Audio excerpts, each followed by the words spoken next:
Hi folks, it's Mr. Defy once again. Welcome back to part 2 of the elimination method with system of equations. I've already given you 2 examples. In this third example though, I'm going to show you how the elimination method can be used cleverly to navigate around probably the most challenging of situations in dealing with these kinds of equations. And so here we go. In this example, or rather in the previous examples, just doing a quick flashback. In example 1, we had a situation where we had exact opposites which negated each other. In other words, they eliminated or they canceled out and made each other into a 0. In this example, it was the y and the negative y. In example 2, we looked at how we had to manipulate one of the equations so that we created an exact opposite of another. In this case, it was the negative 9y at the top. We changed that into a positive 9y here, and that made it possible to eliminate with the negative 9y directly under it. And we had to do that by multiplying the entire equation by an integer. In this case, it was negative 1. In the third example, which is here, we will have to do something very similar to that. Now, I like to start by just kind of stepping back and looking at what we have before jumping right in, because we have to see what we're dealing with. So if we look at the x's, we can see that I have a 5x and I have a 3x. Now what's important to note here is that they are both positive numbers, and that means they will not eliminate. But number 2, they also will not eliminate because one is a 5 and the other is a 3. So they're not exact opposites either. They're not even close to being the same number. So I'm not going to go for the x's. Instead, I'm going to look at the y's and see what this has to say. So looking at the y terms, I can see right away that these have something I can work with. One is positive and one is negative. Now that's a good thing because they need to be opposite signs of each other. But they also need to be the same value in terms of whole value. They need to be the same. And here I have a 4, and here I have a 9. So that's not really going to work out, not just yet. But I could do something to fix that. Now, unlike example 2, where it was simple as multiplying by negative 1, and then this negative 9 simply became a positive 9. Unlike that example, in this example, we have to force the y's to become a number that they both have in common. Now, I have a 4 and I have a 9. To get a common number between them, I could either count by 4s, 4, 8, 12, etc., or, and then 9, 18, 27, etc. But an easier way to do that would simply be to take 4 and 9 and multiply them together. So a common value between 4 and 9 is 4 times 9 equals 36.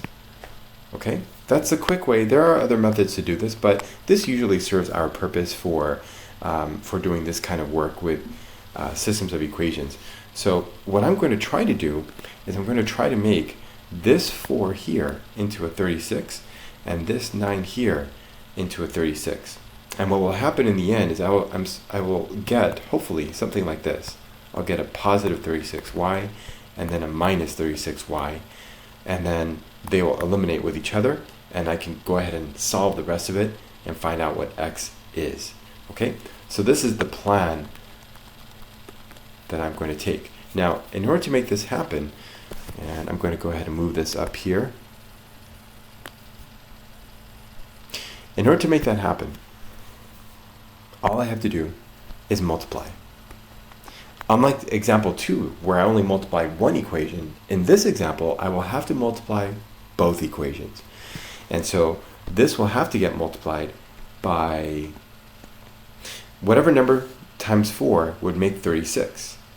And since 4 times 9 is 36, that means that each of these terms in that first equation will have to be multiplied by a 9. So times 9 times 9 times 9.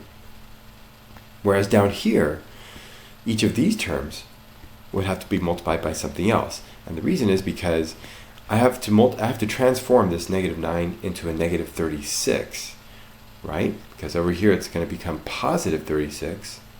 So this needs to be a negative 36. So I need to think to myself, what number times negative 9 makes a negative 36?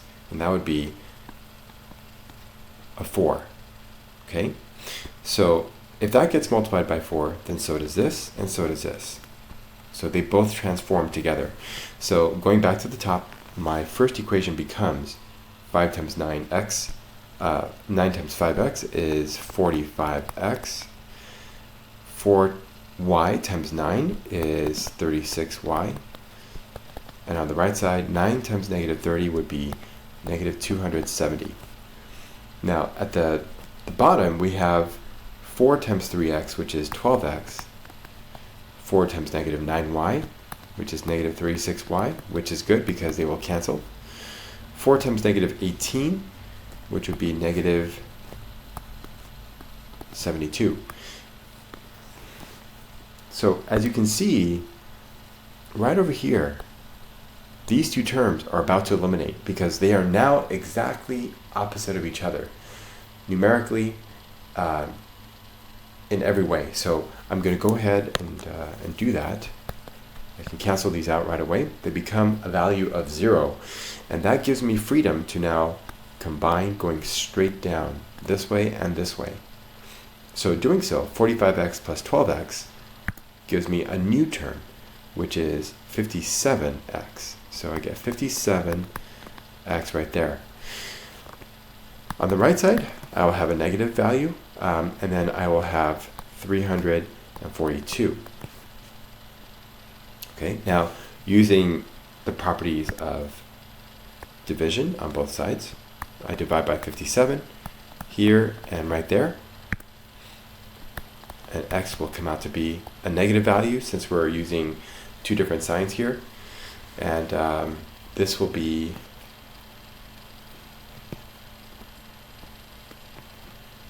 a 6. Negative 6. Okay? But like I said before, this is only half the value that, or half the answer that you need. Every time you're able to get an actual value for either your x or y, what that indicates is that you do have a point of intersection. You do have a common solution. And if that's the case, then you're going to have an ordered pair, which means you need to have two numbers in your answer, which is the reason why it's called an ordered pair in the first place. Two numbers, an ordered pair. So I only have one. That's not a pair.